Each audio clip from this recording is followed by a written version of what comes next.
Welcome to Three and Out with Kevin and Jason. I'm Jason. That is Kevin. We are brought to you by Cincy Jungle, SB Nation Cincinnati Bengals site. We are on the Orange and Black Insider on YouTube. It's not just us. It's tons of great stuff. And then we are on, when it comes to the podcast side, we're on the Believe Network now. Believe in Cincy. Check us out. It's not just us. It's Anthony and John at OBI. It's Bengal Jim and Friends. And it's Matt and Willie No Ball. So tons of great Bengals content. There's usually something up every day. Like, subscribe, follow, do the whole thing. And how's it going, Kevin? Going good. We are finally getting to this is the dregs. This is the dregs of the off season because it's just gone on for so long. We are less than a month from preseason football, which any water in the desert, I'll treat it like the most high stakes football I've ever watched at this point. But other than that, going good. I mean, I'm 37. Nothing changes, man. All right. So I have a couple questions for you before we get to the main thing today. So I know we're in the dregs, but there is some off-season NFL programming. Have you watched any Hard Knocks Giants yet? I've watched Hard Knocks Giants. I have not watched Receiver yet. That's on the list. But I have watched Hard Knocks Giants, yes. I want to know what you think about the Giants in Hard Knocks Giants. I just want to know if you feel the same way I do. I mean, they feel like the Giants. They feel ridiculous. There's just the constant trying to convince themselves that maybe Saquon Barkley is going to hit the open market and then just come back to them. You can always feel like he's going to come back, right? He's going to come back and he's going to do it for $6 million, right? Right? Yeah. And then I also love the whole concept that their GM is walking around talking to guys about trades, but it just sounds like you or me. Hey, listen, if you're going to do something at 3, just please text me or call me before you do. It sounds like fantasy football. Like you would think it would be some peek behind the curtain of some I like how this guy has this and this and this, and I like how this guy has this and this, and we're going to do this and we're going to do this, and it fits our system. But it was really just bros. Yeah. Just bros that love football that are just out there going hey, listen, I really like this guy. He's a baller. I watched him. They have no idea. No. They have no idea. Now, I think some teams might. This is showcasing me that this is not good for the Giants. But it looks the Giants didn't get to be where the Giants are, but being really good at this stuff. No, they didn't. But it's like Danny Dimes, I know and earned the name Danny Dimes, and he has not earned that name. I love the idea that they're all just talking about they're talking about him like he's a franchise quarterback. They're talking and I understand that you're in the building, that to be helpful, you have to drink the Kool-Aid. You know what I'm saying? I get that, but it looks like it's a football team with no concept of what it's doing. And it's just surrounded by guys we can win with Daniel Jones. No, you can't. They are talking that they can win with Daniel Jones while simultaneously interviewing every quarterback they can. Interviewing every quarterback. And it's that chicken with its head cut off mentality of you need to pick a lane, man. Is he your dude or is he not your dude? If he's not your dude, this would be a pretty good draft to go up and get your guy. Yeah. Which it looks like they were thinking about or talking about. You've got to commit to that kind of a thing. It felt like they were just oh, I don't know. Maybe. I don't know. We'll see. Maybe. I don't know. It'd be fun. Daniel Jones is pretty good. I think we'll give him $60 million. And he has a Malik Neighbors, I think, is who they took in the draft, right? Yeah. I don't think, is that it? Darren Waller's a rapper now. He isn't there anymore. Have you seen that? Have you seen his video? People have talked about it. I haven't seen it myself. It's bad. I feel dumber for having watched it. Sure. Okay. So tonight, last time we had a show, first of all, we're on Friday night, we've been moved to the programming right before it gets cut, but that's because we had some technical difficulties last night. But we are going to be ranking the defensive position groups across the AFC North the same way we did the offensive position groups in tiers. We're going to rank which team has the best: Browns, Bengals, Ravens, Steelers, and we have it broken down: defensive line, linebackers, cornerbacks, and safeties. And then we're also going to do head coach. For defensive line, though, I think that we should just make it clear to everybody that we understand that some teams run a 4-3, some teams run a 3-4. We made an agreement before this is we are going to count a linebacker like TJ Watt, who is primarily a pass rusher, as an edge rusher. Correct. So we're counting defensive line. Let's put it this way. It's based off vibes. Yeah. And you all know exactly what I'm talking. What we're talking about here. Yeah. TJ Watt is an edge rusher. That's who he is. Yep. I don't care what his official label is. Yeah. That dude's an edge rusher. Yes, he is. He is. And this exercise has showed me that the Bengals have the best, or not the Bengals, the AFC North has the best pass rushing group in the NFL. 100%. Wild. It's crazy. Crazy. All right, so you ready to get started? Let's do it. All right. So first, we're going to start off with defensive line. So, like I said, you got the Browns with Myles Garrett. You got the Steelers with TJ Watt. You have the Bengals with Trey Hendrickson. And those are three of the top five edge rushers in the NFL. Yes. And you'd probably say Myles Garrett's number one, TJ Watt's number two. As far as pure edge rusher, Myles Garrett is the best pure edge rusher. Yes. Yes, he is. And then, the Ravens, they lost a lot on defense, but they still, it's not like they're going to be bad. The Ravens always have a pretty good defense. So, this is tough. I personally, for the Browns. This was not that tough to me. Not the beginnings of it. It is the Browns at 1.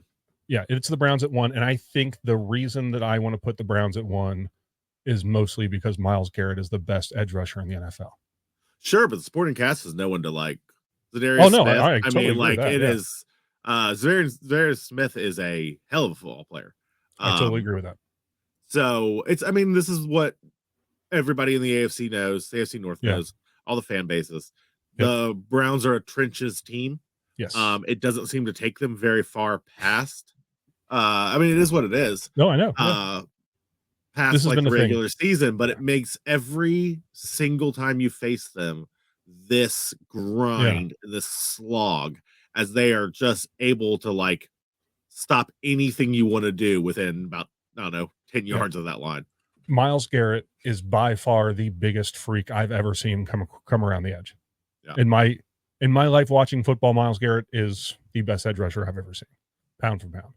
Yeah. All right, and I think we both agree Steelers are number 2. They Steelers you got TJ Watt, like we already mentioned. You also have Larry Ogunjobi, used to be a Bengals, and then you have Cam Hayward. He's a future Hall of Famer. Alex Highsmith. Yep, Alex Highsmith's in there too. So yeah, that's definitely Steelers are number 2. And then I think that the Bengals are solidly number 3. Now, is it solidly? I think I'm going to go Bengals number 3 as well. But I'm going to guess that you're putting Bengals at number 3 because you have decided one of a few things are going to happen.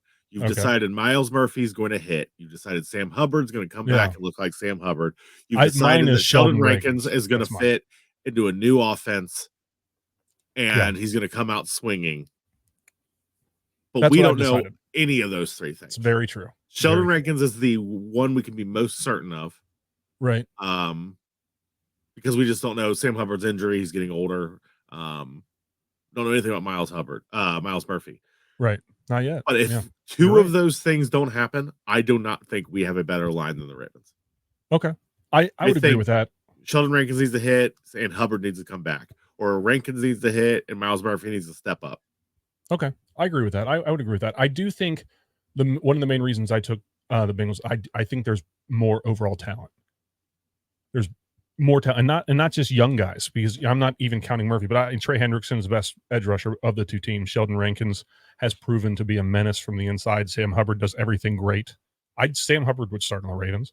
Trey Hendrickson absolutely starts. You know what I mean? Yeah, but I get Sam Hubbard would start on the Ravens. Would Sam Hubbard be No, on the Ravens what he is to us? No, and that he's probably the second most valuable lineman we have. Right? No, I don't know, but I don't know either. I'm just talking. I think it's the Bengals because I don't think it's ridiculous to say Sam Hubbard looks at least mostly like his old self. I think Myles Murphy is going to take a step, even if it's a small one, but I think he's ready to play some real football. We always knew he's a project. I'm expecting 1.5 of those 3 things I mentioned to happen. And if so, I think the Bengals edge the Ravens. I agree. And there's other things that could happen. More things could happen. Maybe Myles Murphy really improves. Maybe, he comes out swinging. Sheldon Rankins does really Jenkins. Well. Maybe Jenkins. If Jenkins is even just a contributor, like if he can just eat a significant number of snaps, that matters. We have snaps to give. Did you see his laying down on the floor, holding a barbell up, and then just standing up and then laying back down? I mean, the dude's he's called a mutant for a reason. I know. He's a It's physical insane. freak. Absolutely insane. It's the reason we're all trying to convince ourselves that he can actually pass rush, because he should, in theory, be able to, even though we ain't really seen it. You're right.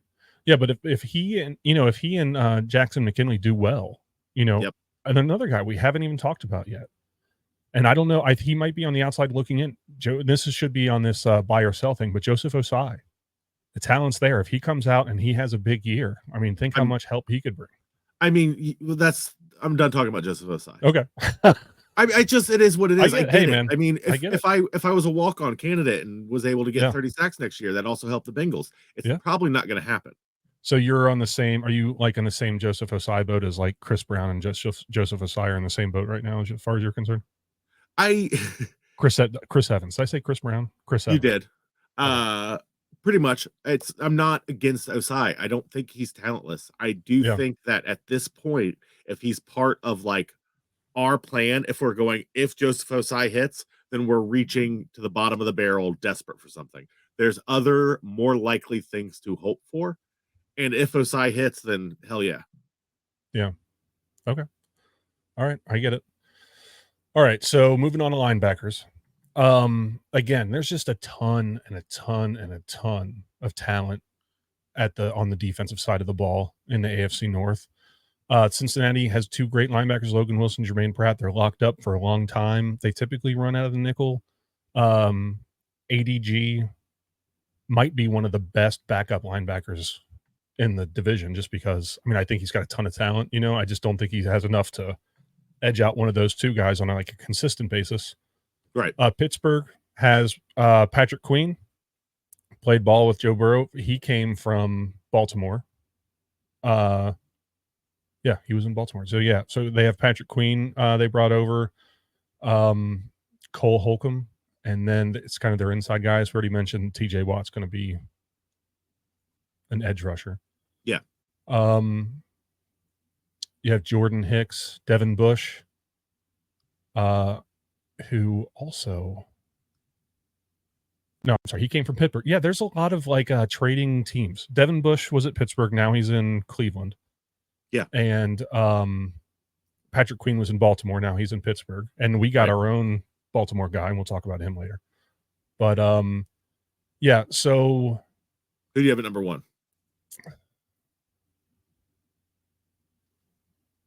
I'm going to go with the Bengals. Really? For me, it's neck and neck again, Ravens and Bengals, but I have the Ravens number one. Okay. All right. Why Ravens? I just think the overall ceiling is a little higher. Consistent play. And don't get me wrong, I believe this is going to happen. But Logan Wilson and Jermaine Pratt both had off years last year. Yes. And I know linebacker play is so dependent on the play around them. I'm not here to say they've fallen off. I am going to say that, if we're being realistic as it stands right now, our linebacker unit should be graded on with penalty, saying, hey, I know what they can be, but I know what the last thing I saw was. Yeah. And so I'm going to ding them. But if you want to argue the opposite, that the Bengals have the best linebacker group in the AFC North, I wouldn't argue it. It's just, that's my 2 cents. I think it's very, very close. The reason I said Bengals, and it's because I'm not looking at last year. I'm looking at the last couple of years. Yes. But Logan Wilson, I think, is maybe the dude's a ball hawk, dude. He's absolutely, but he's one of the best coverage linebackers in the NFL. And then Jermaine Pratt has slowly become a very good coverage linebacker. They're both pretty good against the run. Like you said, they are very dependent on what's around them. That's all linebackers. That is all linebackers. But because of the question marks right now in the interior of the defensive line, I'm actually going to go the other way. I'm going to say Baltimore with Bengals right behind. It is neck and neck. I mean, honest to God, if you flip a coin, I'm not going to fight it. You know what I mean? Right. And then that brings us Homer about this one. No, I get it. So that's Pittsburgh and Cleveland left. And I kind of feel like this is 6 one way and half dozen the other. Yeah, pretty much. You know what I mean? That either one of those could go 3 and 4. They're all pretty tough. I think there's more talent for Baltimore and Bengals than there is for the Browns and the Steelers. But I mean, they're both all four teams have tough players at linebacker. Yeah, I have the So, Steelers at okay. third. But again, I'm married to 1 and 2, but I don't care about the order, and I'm married to 3 and 4, but I don't care about the order. Right. It really Okay. is like that kind of thing for me with the linebackers. All right. I'm good with that. So that brings us to cornerback. We decided to split up the secondary because there's so much, like just with the Bengals. Think about the difference between like the experience in the secondary for the Bengals at safety versus cornerback, and it's like that for most of the teams. So I think that Plus, and if combining we're being honest secondaries, here, yeah, if we're being honest here, a lot of like there seems to be a lot of like, oh, if the safety group is good, then there's some weaknesses yeah, in the cornerback room, or vice versa, yeah, and it turns the entire thing into this like just gray discussion that doesn't make a great podcast about like who has right, the best secondary. It really does all just start blending together. So we decided to split it up, which I just think is a clearer way to do this, anyways. yep, I But agree. Jason, who very clearly and unfortunately has the best cornerback room in the AFC North. Very clearly and unfortunately has the best cornerback room. Yeah. You know what? I don't think it's as clear cut. Okay. Who do you think it is? I think it's the Browns. I don't know. I mean, Denzel Ward is good, and they're Very good. good. They're very good. I know that, but Marlon Humphrey is no slouch, even though Jamar Chase eats his lunch all the time. Joey Porter Jr. showed some promise for Pittsburgh, and then I love CTB. I think Yeah. CTB's Yeah. the real deal. DJ Turner. You think Nate Wiggins, the Ravens cornerback they picked up, you think he makes a dent this year? Maybe. I don't I know don't if think he he'd does, even though start. he's a first round talent. Yeah. Yeah, he might be. I don't know anything about him, whether he'd be like more fit for the slot or anything like that. This is tough. There's just so many good units or so many good players on each unit for every team. Yep. Cleveland Brown. So Denzel Ward has a ton of experience. Yes. I'll say that. One of the best quarterbacks in the league. I'll say that. I'll agree with you. I'll go with the Browns. Browns best corner, and then Bengals. Yeah, I tend to agree with you. I mean, it really is that simple. We're weighing on a curve here, but Mike Hilton is one of the best slot corners in the NFL. Absolutely. Unfortunately, slot corner is a less impactful position than. Well, I don't know if I'd say less impactful. I would just say less. I think he plays more like a linebacker. The Bengals have like a 4-3 defense with 2 linebackers and 1 really big corner. You know what I mean? I mean, I agree, but just playing that position on that field, as a rule, you're not defending the big plays and big plays win games. Yeah. He plays. So, he's great, but if we have to grade on a curve here about position you play. You know what I mean? Most of what he does to contribute is done in the box. Yes. And that's like where he shines. Yes. And he's incredible, but it is what it is. I agree with that. I'm going to go Baltimore, Pittsburgh. Yeah, that's what I have as well. Yeah. Marlon Humphrey's a really good corner. I was not as impressed by Joey Porter Jr. as you mentioned. I think he got better. He still doesn't thrill me. He's a first round guy. Just the concept. He's a long guy. I think the talent's there. Yeah. So but Marlon Humphrey and I think the future impact of Nate Wiggins, I think I'm adding in that a little bit. I was a big fan of his. Okay. In the draft. All right, so that brings us to safety. Bengals did a ton to rehab their safety room. There's a bunch of big name safeties. You have Minkah Fitzpatrick, you have Kyle Hamilton, you have Geno Stone, who's staying in the division. This is tough. This is so much tougher than the offense. It is much, much more difficult than the offense. It was me, but this is what I'm talking about, and we can discuss this because but take the order of cornerbacks that we just built and flip it, and that's the order I have the safety. Okay. All right, so which is what I'm talking about why you need to split them, because once you start like doing that, suddenly it's like who's better? I don't know. Yeah, man. I get it. You have Minkah Fitzpatrick, Kyle Hamilton. The big question for me is the Bengals, and the question that I have is I think we both know Geno Stone's going to start, but Jordan Battle was very good last year. He was really good last year. And now they brought back Von Bell, which I'm 100% for. 100% for bringing back Von Bell. But who's going to take most of the snaps there? You know what I mean? At least Are in they the going to beginning, run? it's Von Bell. There's just no way. Yeah. I know I'm against it, actually. Yeah. But I think Von Bell is the starter of those two. Now, is there a scenario this season? Because there is, for me, a scenario for this season where I see the Bengals safety group more like here. You know what I mean? Maybe even here. I could see the Geno Stone, Von Bell, and Jordan Battle thing working very well for them. I really could. I think if they let Battle get the snaps, if they continue his development, if maybe they split Battle and Bell 50-50 as best they can, because I think Geno Stone's out there almost all the time. Oh yeah, I agree. I could see a version where communication improves, Battle becomes the maybe not official, but becomes the starter. Yeah. And at that point, yes, I think those two could potentially bump us up to number 2. Okay. But we're not there yet. If you put Right. Battle in, there's communication issues. If you put Bell in, then you're taking one of your better players off the field. Yep. Maybe they'll find a way to keep work out. Maybe they'll find a way, maybe run some like the stack formations where you have 3 defensive tackles and 3 safeties in, an extra safety. It'd be fun, man. Something. I'd be all about it, dude. All right. So this one, we're going to do head coach, and we talked originally about not doing it. But we're going to. Yeah, because we think it's a more complex question, I guess. Yeah. And worth talking about. It is.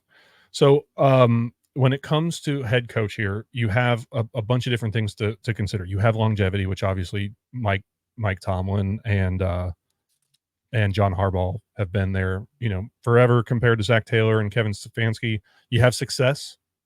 Mike Tomlin has had success. John Harbaugh's had success. Zach Taylor's had success. Kevin Stefanski has kind of had some success. The thing for me is I think Mike Tomlin's the best coach in the AFC North. And the reason I think that is he's never had a losing season. I know that he had a Hall of Fame quarterback for so many years, but the last couple of years they've been kind of a mess, and he still coached them limping through where they either make the playoffs or almost make the playoffs. I wanted the Steelers to fire him. I just, I knew they wouldn't, but I hope they would. I think he's an incredible coach. For the most part, exact same logic that you would apply to Zach Taylor, in that when he has a Hall of Fame quarterback, he goes to the Super Bowl or the AFC Championship, and then when he didn't, he flipped his entire offense around and almost limped to the playoffs. I do, but Mike Tomlin's done it for a longer period of time. That's the big thing for me. He did it for a longer period of time, and I mean, you can say that and I'm not saying you're wrong, but like, how long do you coast on Ben Roethlisberger? I don't know. And now you're not good. Yeah. I mean, he's not bad either, but he's fine. Like, and that's what he is. Yeah. And he has been for a while now. Yeah. And I guess I'm just not willing to just keep my thumb on the scale forever. Like, man, you sure were good with Big Ben. I get it. And you're not wrong. The way I see it is this is you're right. I think they're fine at best. I think their ceiling this year is 8-9, 9-8. I could see Justin Fields starting by week 5, Yeah. They don't have the offensive line. They have really good defensive players, but I think they're well coached. If Tomlin gets fired, let's say they go 6-11 and Tomlin gets fired, which it's a possibility. I doubt it, but let's say it is. And he goes somewhere else. I think that team is going to find success with Tomlin. I do. But I want to know, who do you think it is? I'm assuming you're going to think say John Harbaugh. I am going to say John Harbaugh. Okay. And I have an argument against John Harbaugh. Well, it's this simple. The Ravens are always scary. Yeah, they are. They are always scary.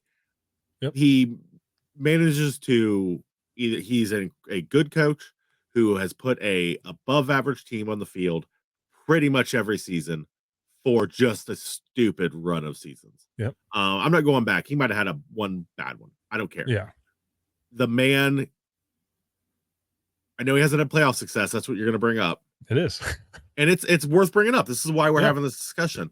But when was the last time you can remember the Bengals playing the Ravens and you not being like, shit?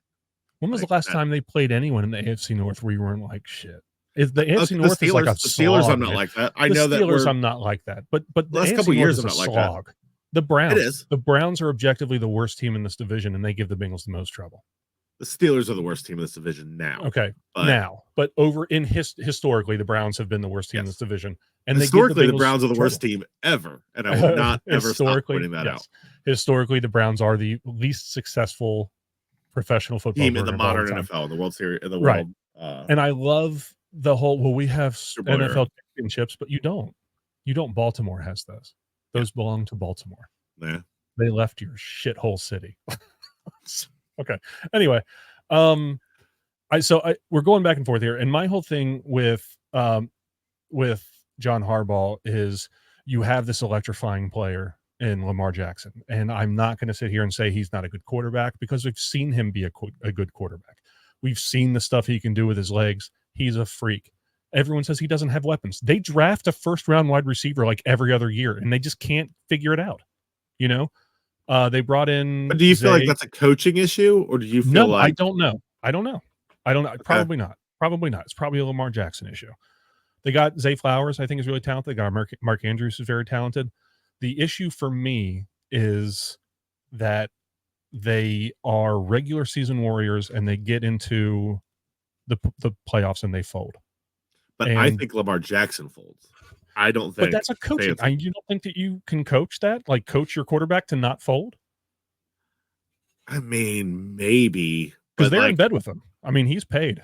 You know what I mean? They're not going anywhere else. Joe Burrow can win the big game. We've seen Russell Wilson do it. You know what? I'm going to say it. No, I do not think you can coach clutch into a quarterback. Okay. I think you're either clutch or you're not. And I just think Lamar Jackson is incredibly scary in the regular season. But I think when it matters, it's his legs that make him scary. And when there's 2 minutes on the clock, he can't run the ball. And if he can't run the ball, then you can fall back into coverage and you can make him hit it, and he can't do it. For the most part. So I do not blame Kevin Stefanski for playoff losses. I blame Lamar John Harbaugh. Sorry, yes. Sorry. I do not blame John Harbaugh for playoff losses. I blame Lamar Jackson. I think we both have valid points. We do. This has become a we could do so. So Zach Taylor is the best coach in the by both of our logic. This is all we're going to do. Show's over. That's it. We're not even going to rank these guys. This is not intentional. I'm not even saying I truly believe it. But by both of our logic, we did just accidentally pitch Zach Taylor as the best coach in the AFC North because he has the playoff success. If you think clutch can be taught, well, Burrow's got clutch. He also has more recent success, like Tomlin had with Big Ben with his quarterback. I mean, if he's got his guy, he goes deep into the playoffs. Yeah. I don't know if I'm actually pitching he's the best. We can't. But that's like saying Patrick Mahomes is the best quarterback that's ever played football. And it may be true in 10 years, but it is not right now. It's not because he just hasn't done it long enough. So we can't say Zach Taylor is. Well, who do you think it is then? Is it Stefanski? I think we should play paper, rock, scissors because I just think, I don't know. You want to do that real fast? Yeah. 1, 2, 3, shoot. Just one time. Ready? 1, 2, 3, shoot. I win. Yep. All right. Congratulations, John Harbaugh. You're the best coach in the AFC North. Yeah. But then to me, it is Zach Taylor next. You think it's Zach Taylor before Tomlin? Tomlin does not win important games anymore. And like you want to split up the success of Lamar Jackson and Harbaugh. But you don't want to do it with Tomlin. Like, you know what I mean? It's tough. I get it. You say Harbaugh should coach clutch into Lamar Jackson. Okay. Yeah. Well, then Tomlin should coach anything into Kenny Pickett. Yeah. I mean, you're right. Just anything at all. I would never, would you honestly, you're telling me right now, as it is today, you would trade Tomlin for? No, I would not. I would not. Thinking of it on terms of who would you rather have on your team today, it's absolutely Zach Taylor. Zach Taylor 100%. Has the I can live with that. I can live with this. Kevin Stefanski belongs in the back We all agree with that. I can live with this. I can live with the fact that it's possible that Tomlin has been hampered by Lamar Jackson, that Zach Taylor has had more recent success, and that Tomlin maybe coasted on the coattails of how many years Big Ben dominated Ohio, 15, 16, 17 years, whatever. Coasted on a Hall of Fame quarterback that was drafted by a guy that I do think is one of the greatest coaches of all time, Bill Cowher. I do think Bill Cowher is one of the greatest coaches of all time. I hate it, but it's I know too. All right, so I can live with this. I can live with this. I really do think this is, to me, this is my list. I do want to point out Kevin Stefanski is, I keep accidentally saying Kevin Stefanski when I meant Harbaugh. I just got doesn't matter. That I do not understand the accolades Kevin Stefanski keeps receiving, where they keep going on like in the media, and he went the coach of the year and all this other stuff. He has managed to take a team that should be pretty damn dominant and make them pretty average. I know. Can I tell you why? Yeah, go ahead. I think that he's getting all these accolades is I think that like everyone looks at the situation he's in, that the team signed their mortgage over to a gross guy, Sure. And he hasn't played. And when he has played, he's been okay. And that somehow Kevin Stefanski said, you know what? I'll do it with Joe Flacco. And he did. And it worked. I think that he deserves huge props just for that. You know what I mean? I think he's in a crap situation. I do. I really do. But I'm not getting you a situation. You got to actually win something, man. Oh, yeah, I agree. He has no excuse. There is no excuse. Everyone's going to see, I think, how bad this deal was for them in Cleveland. I mean, what happens if Deshaun Watson doesn't play the whole season? What happens if he only plays a handful of games and gets hurt again? I don't care. What happens if he plays the whole season? No, I don't care either. Oh, I agree with that. I don't care either. I'm just saying that I'm excited because they're going to know it now. Yeah. I want them to play the whole season because I want them to stop having excuses. I want to play the whole season behind one of the best O-lines in the NFL, and I want them to look like garbage. Who is it more? Who do you want to see the Bengals beat the most? If they're going to sweep one team, they split with the other two teams, but they sweep one team. Who do you want it to be the most? Browns, Steelers, or Ravens?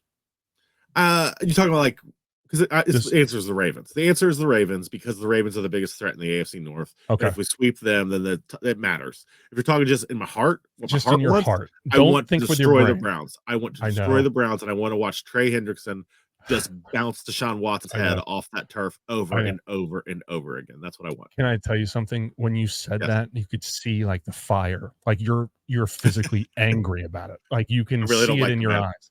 I really don't like the man. I don't like the city. I don't like the man. I don't like anything about it. All right. Once again, I've said it before. I don't respect the franchise. No, there's nothing to respect. Nothing to respect. We should do a whole episode. Just let's talk about how crappy Cleveland is. It's the dead zone, man. Right now, dead season. I can riff for 30 minutes on how much I hate Cleveland. I know you. You've done it before. All right, so once again, we're brought to you by Cincy Jungle, SB Nation, Cincinnati Bengals site. We are on the Orange and Black Insider on YouTube, and we are on the Believe Sports Network on the audio side. It's not just us. It's Anthony Cosenza, John Sheeran over at on OBI. It's Matt and Willie No Ball. It's Bengal Jim and Friends. They have a great show.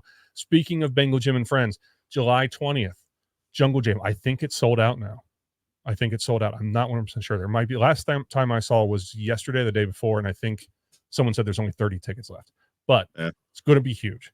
We're going to go live from the event. It's going to be really exciting. Very excited. Kevin and I will be there. We're going to be live from the event. I think Anthony's going to be joining us, which is exciting. He's going to try. He's going to try. So we'll be there. If you're there, say hi. We'll be there and kind of milling about doing our thing. So I'm excited about that. Should be a lot of fun. But we'll be back next week to kind of talk more about that and do a whole nother thing. So until then, man, you got anything else? That's it. All right. Who day?